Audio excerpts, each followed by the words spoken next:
So as they're making their way out, I better give you some time to find this one. Take your Bibles and open to the book of Habakkuk. Habakkuk. Are you sure that's in there? Yes, I'm sure it's in there.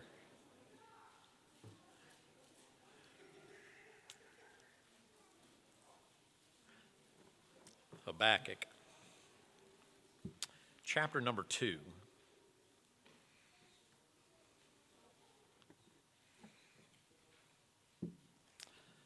Habakkuk chapter number 2. Habakkuk is one of those books that was written, and as we have taken some time in my Sunday school class to look at a little bit at the Babylonian Captivity. Of course, it was initiated, it started long before Nebuchadnezzar, king of Babylon, came over to the land of Israel. It started years before when God had given them direction and how they were supposed to live, behave, and conduct themselves. Now, because of just disobedience and just simple believing that they have a better plan than God, the children of Israel began to stray away. There are basically three areas that really got God's attention, and it always does. By the way, it still does today. And in that instance, God, before he brings difficulties or judgments or change their circumstances to get their attention, he always sends a messenger in order to give them some direction beforehand. He always does. And by the way, he always does still today, too. You have gotten, before God has come at any given time in your life that he has had to correct, give direction, or anything along those lines, he has always sent somebody to you and me to give direction on how to correct those things before difficulties show up.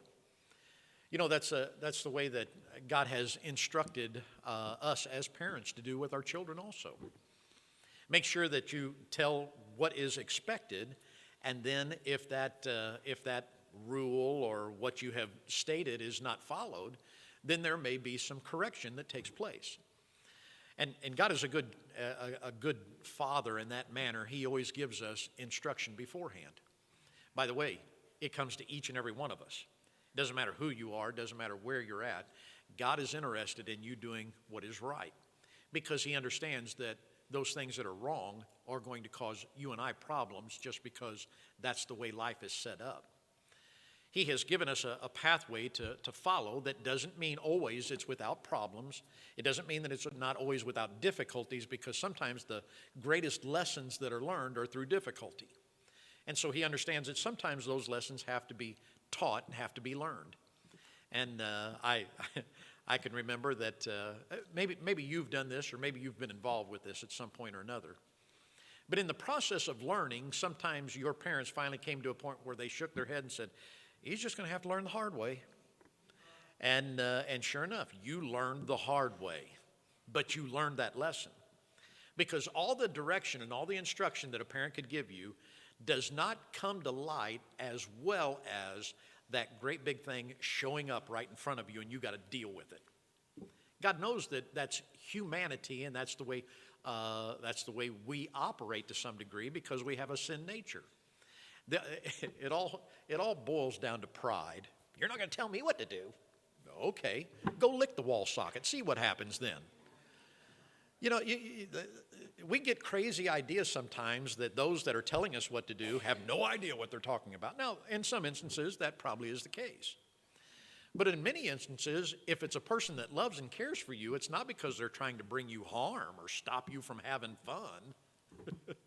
Every teenager has probably told their parents, you just hate me. That's all. I know, we're just trying to make sure you never have fun. That's all we're trying to do. But of course that's not the case. We're trying to make sure that your pathway is a little easier than maybe the one that we had. And so in that instance, God does the same thing for you and I. He has a path of righteousness that he wants you to follow that's going to be productive, that's going to be concise, and is going to operate within those boundaries of allowing his blessings to come your way. It is called the favor of God. Daniel had it, a number of folks had it, but it's because they listened to what God had to say. Samuel was a prime example of it in Scripture. And big major difficulties did not come their way. As much as David loved God, David faced difficulties because he chose to do his own thing at some times. Do I think that he was an unrighteous man? No, of course not.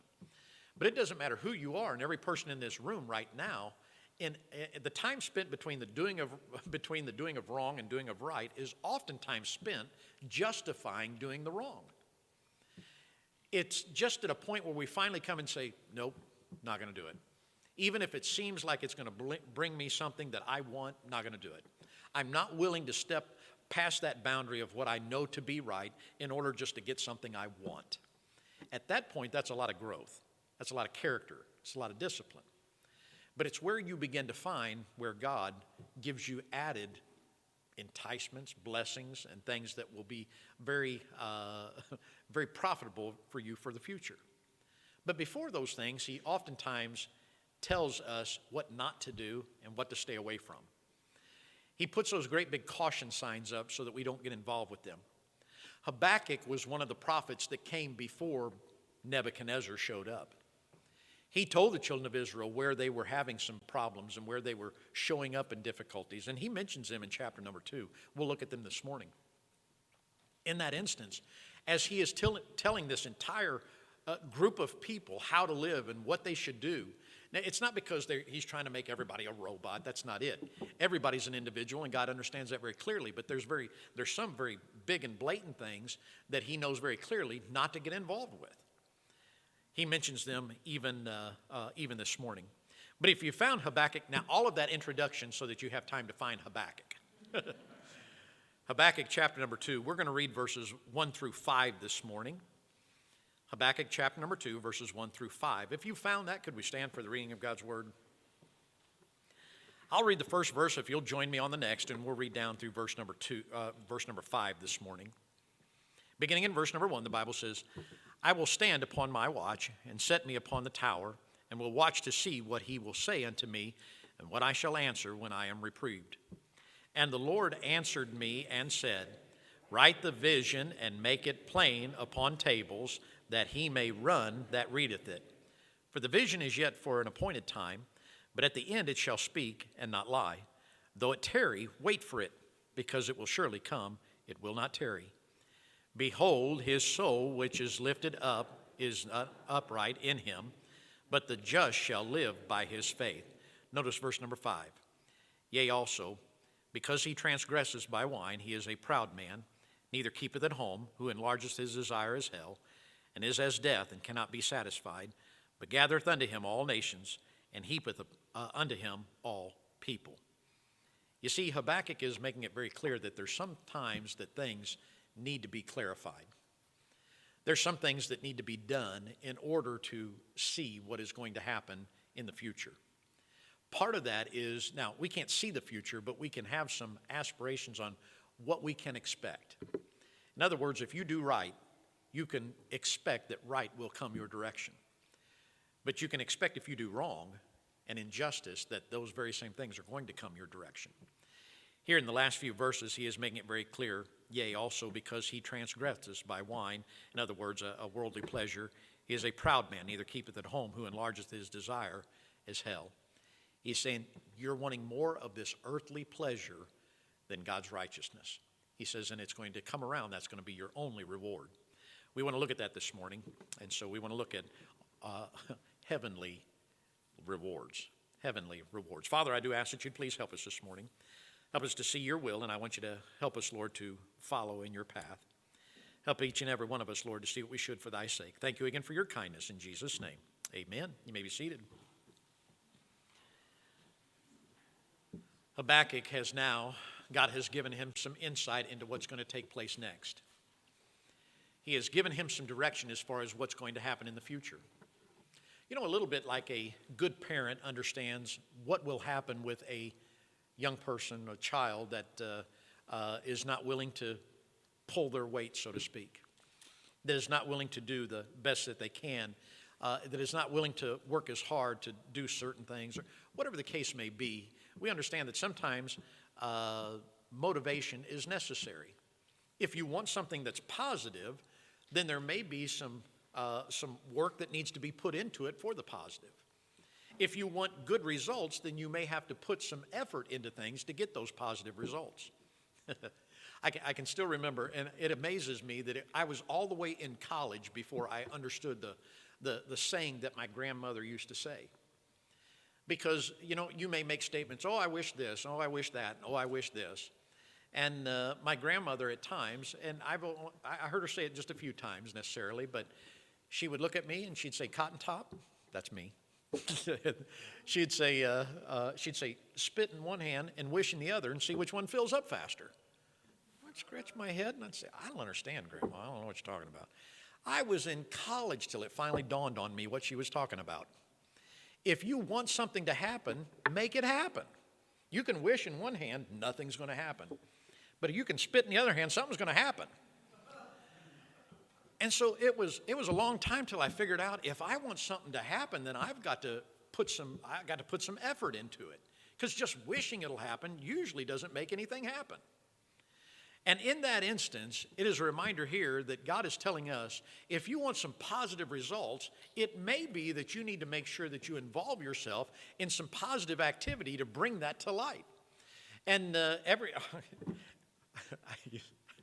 I chuckle sometimes because it's kind of amazing to me. I was talking with a young man, and he was getting ready to graduate. And I called him by name, and I asked him. I said, "What are you gonna do after you graduate?" He says, "I don't know." I said, "Well, are you gonna work?" Well, his mother chimed in at that point. We were standing in the Walmart, and she said, "Oh, I don't think we're ready for that yet." And I'm thinking, really? But and so I said, "Well, you thinking about the military?" "No." "Thinking about going to college?" "No." And I asked him. I said, "Well, how are you going to get money?" He said, "Well, it'll come in the mail." I'm thinking, I don't know your postmaster, but I want to meet him.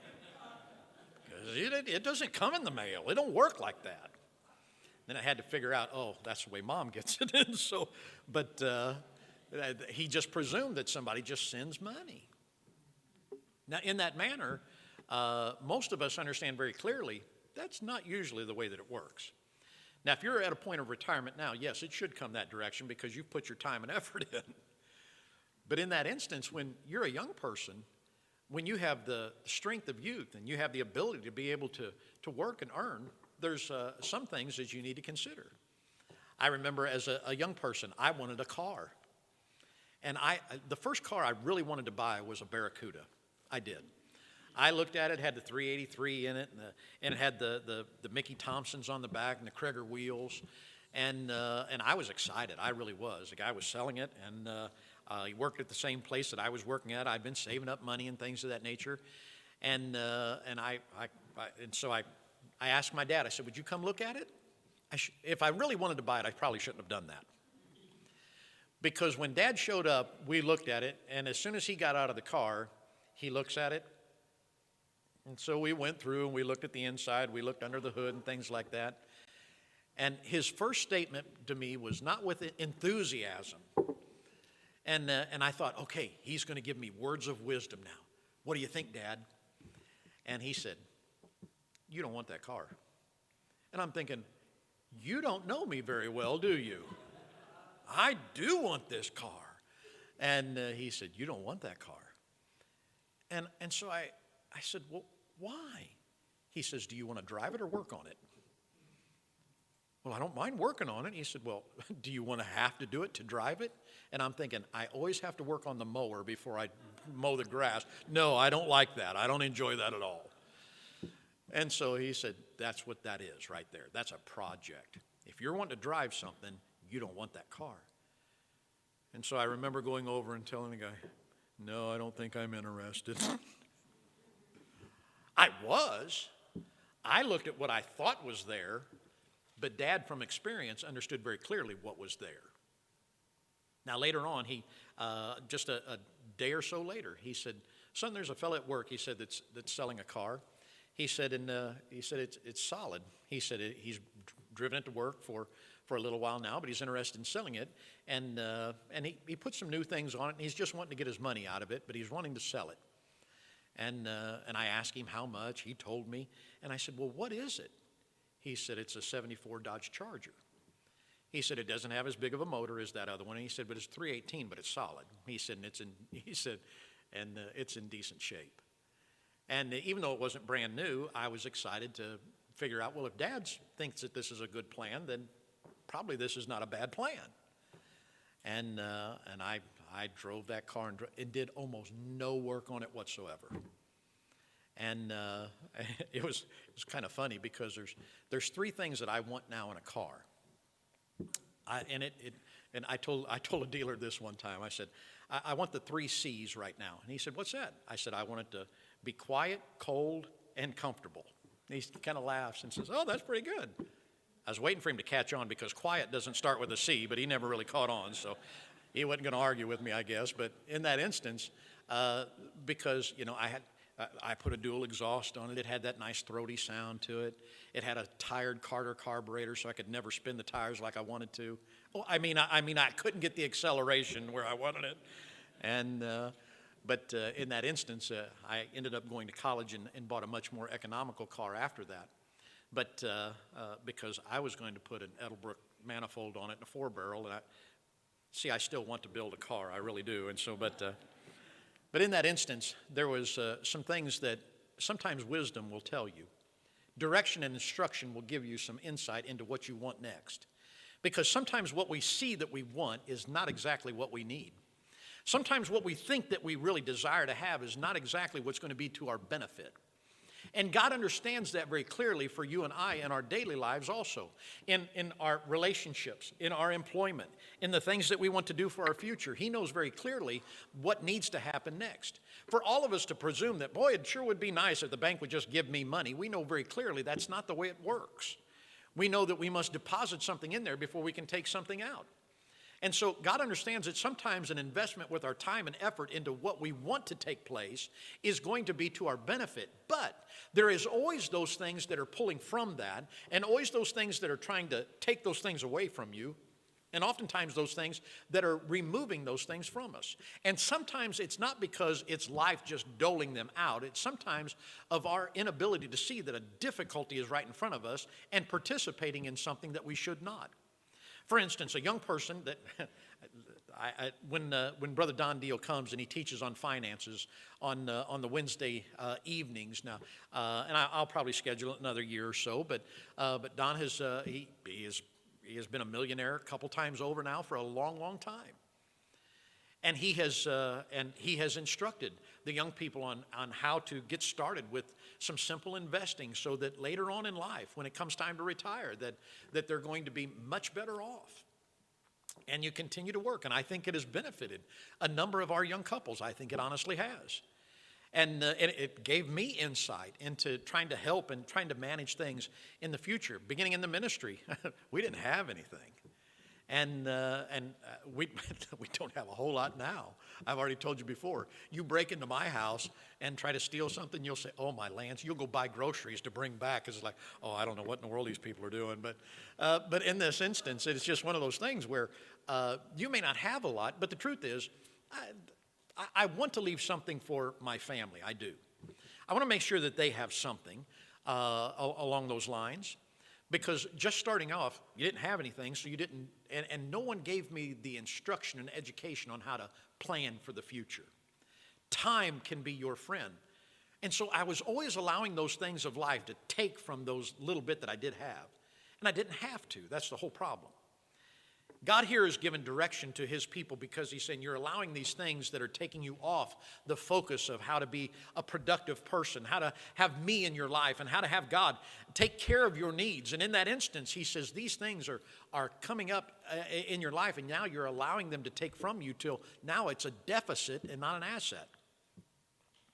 And as Habakkuk is given direction to them, I want to show you some things that he begins in verse number 6.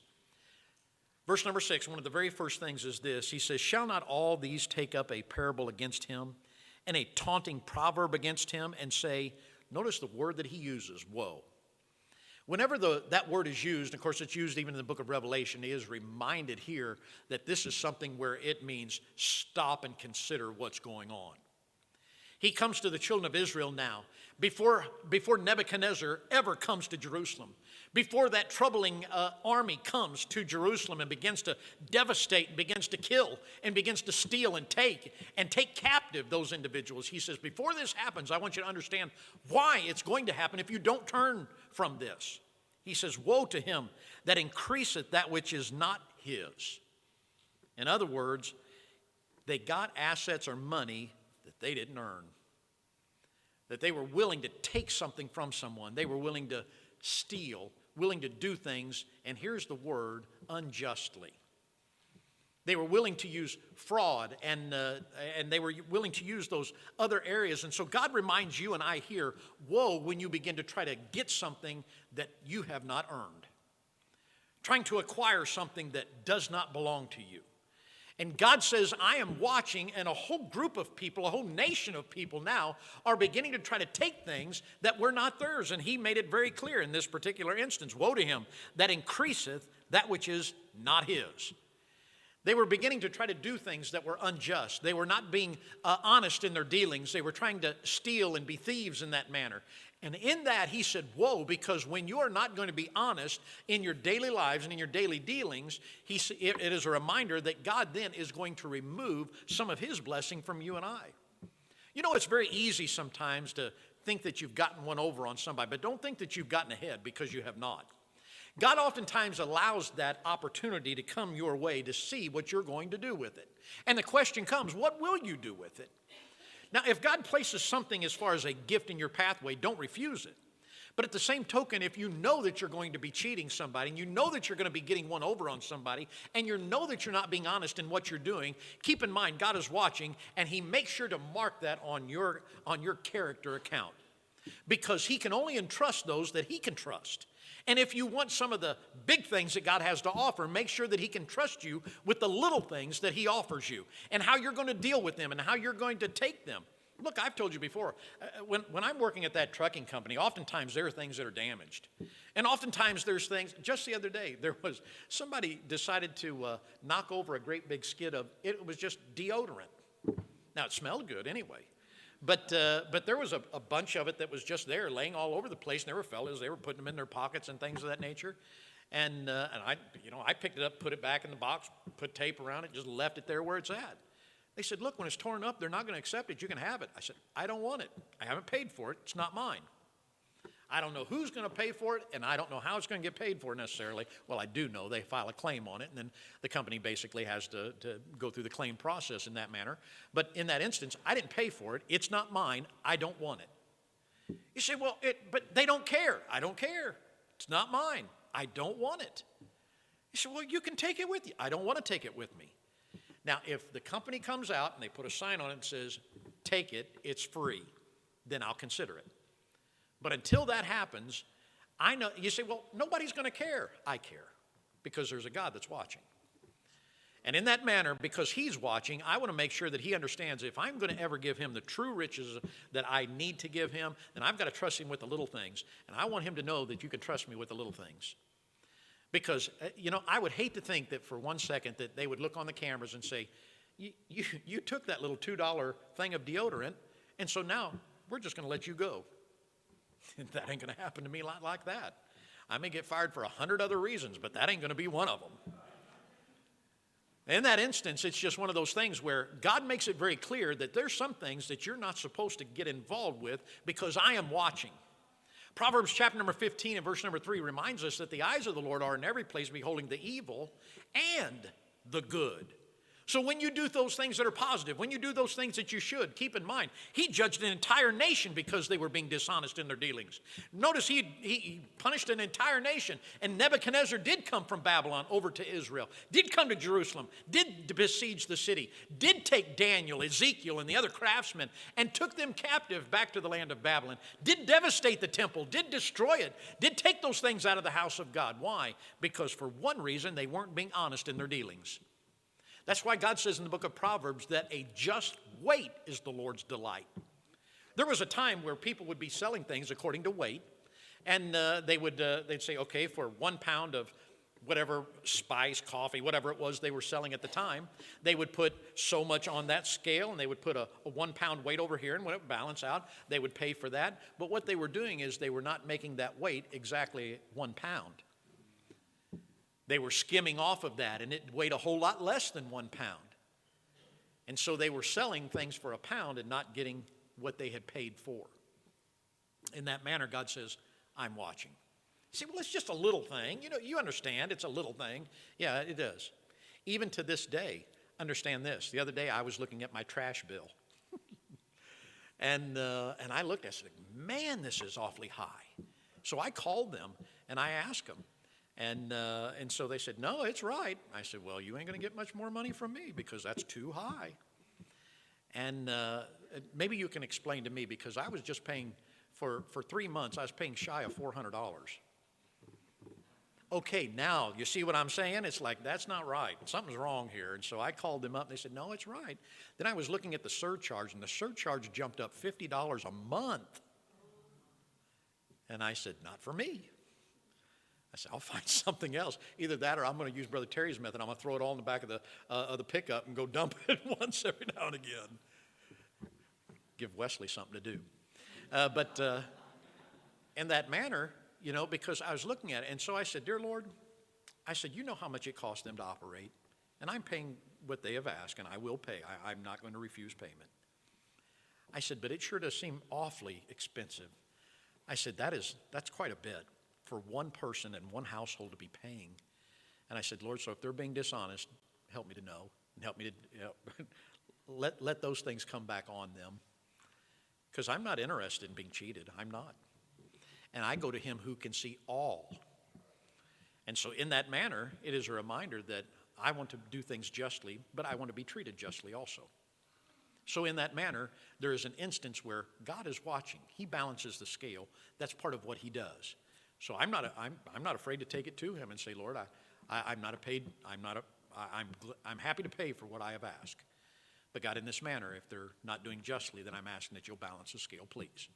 So in that, I understand very clearly that sometimes God watches an entire nation when they do things justly, when they do things honestly, when they do things as they should. But that's not all. I want you to notice, if you would please, as Habakkuk now is prophesying and preaching to the people here to get things squared away. Look at verse number 9, if you would please, because the second thing shows up as far as the way to get things from heaven and to steer clear of those things that are going to be in opposition of that. Verse number 9 says, woe to him that coveteth an evil covetousness to his house, that he may set his nest on high, that he may delivered from the power of evil. Now, in this instance, he is making it very clear, be careful of just looking for only luxury. In other words, our ease of things. Don't be afraid of work. Can I remind you that work's not a bad thing? Work's not an evil thing. I can still remember the day that I learned an impressive lesson from another college student, believe it or not. But we were there at work, and I may have told some of you this story before, but we were doing some things while we were going through college, working and things of that nature. And so new supervision came into play. How many of you have ever worked at a place and gotten a new supervisor and they want to try new things that you know are not going to work? Okay, all right. And they weren't going to work. We knew that. We'd been doing the job for quite some time. But he said, you're going to do this. And I said, it's like, look, it's not going to work. It's just not. I can explain a little bit of what it was. Once in a while, when you see going down the road, you see those two trailers that are hooked up in a semi. And that little dolly that's in the middle that connects the two trailers together, when you release the air out of them, they will roll. I mean, you can move them around. Now, on an average, they weigh about 2,000 pounds, or about a ton apiece. But you can pick them up by hand and you can roll them. They do have a counterweight on them where oftentimes you can pick them up a little easier. But they're about 2,000 pounds. And when you set them on a surface that's not level, they'll just roll unless you do something to kind of chock the wheels and things and hold them up. Well, we had a particular place in the parking area where we were that was kind of empty in that manner, and we didn't put those dollies there because they would roll right down in the middle of everything. And there's no lights on them at night. And so if you're not careful, I mean, they do have lights on the back of them when you plug them all in, but when they're not plugged in, they're dark. You don't see them. And if there's not enough light, next thing you know, you'll look up and there's a 2,000-pound dolly right in front of you. And hitting those, you know when you hit one of them things. It's not really a positive thing. And so we try to keep them on a level surface where they didn't roll a whole lot, but we could still roll them some. But the new supervisor, that's where you're going to put them. That's where you're going to put them. And so we tried to tell him, look, they don't work there. They'll roll out in the middle of everything. And some driver's going to come in here and hit one of them. And we were jockeying at the time. Wasn't old enough to drive just yet. And so he said, you're going to do what I told you. And he said, or I'll make you work this and I'll make you work that. And I can remember, he was a little older than I was. His first name was Jim. He looked at him and he said, you can't scare me with work. And I sat back and I thought, that is impressive right there. Because Jim had made a statement. He said, look, work don't scare me. You can give me all the work you want. That don't scare me at all. Doing things, poorly and without an understanding, that bothers me. But work doesn't scare me. In that manner, that is a reminder of this. Don't always look for the ease of things. Don't always look for the path of least resistance. Don't always look for that luxury type of thing. Sometimes just doing things the way it needs to be done is the process that it needs to be done. Sometimes cutting corners and sometimes trying to do it in a different manner does not bring to light. So God is reminding here in verse number 9, him that coveteth an evil covetousness to his house. He is reminding us, don't always look for that ease in Zion, so to speak. Don't always look for the luxury type of things. Let me move on because I want to hasten here just a little bit. Look at verse number 12. So number 1, I said, do things that are justly and operate as far as you should according to doing things honestly. Number 2, don't always look for the easiest pathway. Don't always look for the easiest route. Look for the one that is the most right, the one that is correct, the one that should be done. Look at verse number 12. Woe to him that buildeth a town with blood and establisheth the city by iniquity, injustice. Injustice in that manner. He is saying, you make sure that you are not building something on the back of somebody else. Make sure that you're not trying to just destroy somebody else in the process while you're gaining and earning. Don't always think that you're always getting ahead in that manner because somebody else is put down. Don't think by putting somebody else down you're increasing your own. Because the truth is, I reminded somebody just the other day. I said, you have an amazing opportunity right here. And I said, you have an incredible chance to do something that's amazing. And the question was asked me, don't you want to be able to tell people what to do? And I looked them straight in the face and I said, no. And they said, why not? I said, because I'm more interested in telling people how to live. I said, I don't want to just tell people what to do. I want to teach people how to live. And he said, well, don't we all? I said, yes, and you should too, because you've got an amazing opportunity. Don't be just trying to push somebody down in order to make yourself better. It does not profit you. I said, because you go from being a leader to just a manager. Managers are always just looking for something that's wrong. That's all they do. I said, but you want to be a leader and help people reach potential. And in that manner, I said, it's unjust to make yourself better just on the back of someone else. It's not right. And in that manner, he says, well, that's just what I think. An injustice in that degree. God made it very clear, I'm not looking to hurt somebody else so that I can profit. I'm not. I'm trying to make sure if I can get a profit, I want to let everybody improve a little bit in that manner. And God is saying very clearly, don't operate with injustice. Don't operate in that manner because God is watching. Not only that, I want you to, one of the things that oftentimes comes very clear to us today, moving right along. Look at verse number 15. Woe unto him that giveth his neighbor drink, that putteth the bottle to him, and maketh him drunken also, that he mayest look on his nakedness. Be careful of liquor. The truth is, for a child of God, in my opinion, just steer clear of it completely. The reason being is, it is a destroyer, it's a deceiver. It is going to do something, and look, all of us know someone that has been troubled by it. All of us know that it is something that can take control and doesn't want to let go. It is something that can honestly be a destroyer of family, life, employment, and everything else. It is just something that will grip your own life. That's why they call it an addiction in that manner, because you get connected to it and you don't want to let it go. And in some manners, you just don't think you can. So God makes it very clear in that instance, don't be trying to deceive somebody. Don't take that in as a child of God. I know for some folks it has been a struggle because they were introduced at a young age. The truth is, it was my cousins, one of the first ones that wanted to try to get me to try to drink. And to this day, I don't know what alcohol tastes like. And just haven't. It's been a choice that I've made. But at the same token, when I'm driving into town and when I'm going past Centennial Park there, I don't see the liquor store off to my left and want to turn in there. But I know some that do. And there's many times when I do drive past there, I say, Lord, give those folks strength that need your attention right now to try to keep from going that pathway, because it is a vice. It is something that grips and hangs on. And in that manner, for all of us, I know that a lot of people, even today, they say, well, just social drinking is all right. Well, is social adultery right? Well, no, of course not. Well, is social stealing right? No. Is social murder right? How far do you have to go before you realize this is going to be something that's troubling and difficult? In that manner, if you don't want it to get a hook in you, then don't bite it. In that manner, God is reminding us, and when he states it very clearly here, it's something that we ought to take note of. And lastly, if you would please, verse number 19. The Bible says, woe unto him that saith to the wood, awake, to the dumb stone, arise. It shall teach. Behold, it is laid over with gold and silver, and there is no breath at all in the midst of it. Idolatry. Idolatry.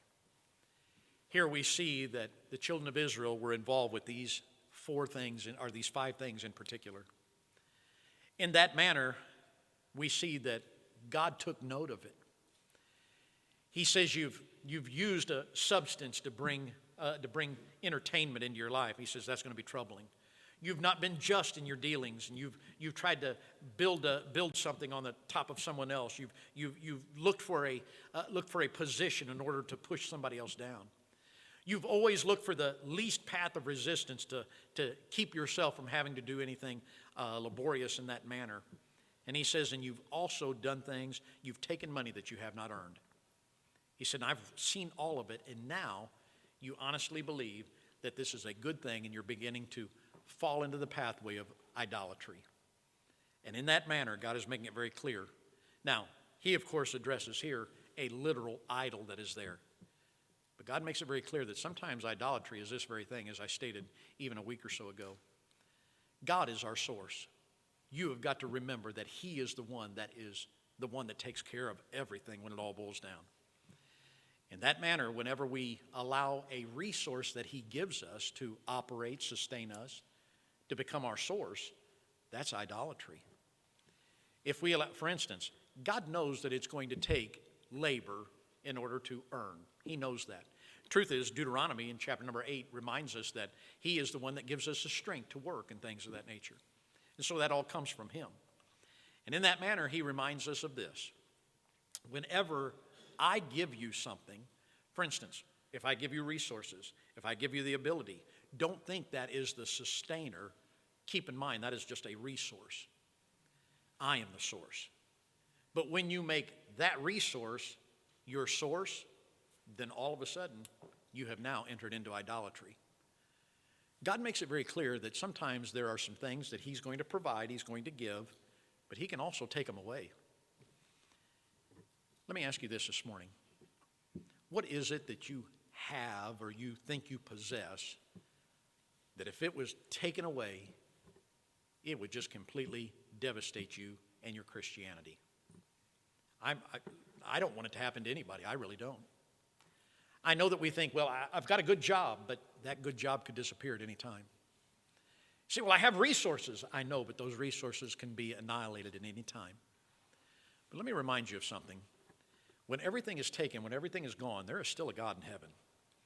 And he is still the one that can set a table in the desert if he so chooses. If he needs to get water out of a rock, it's no problem for him. If he needs to supply your need, and in the midst of everything else going wrong, he can do that if he so chooses. In that manner, just keep in mind, those simple things, as the songwriter put it, this world's not my home. I'm just passing through.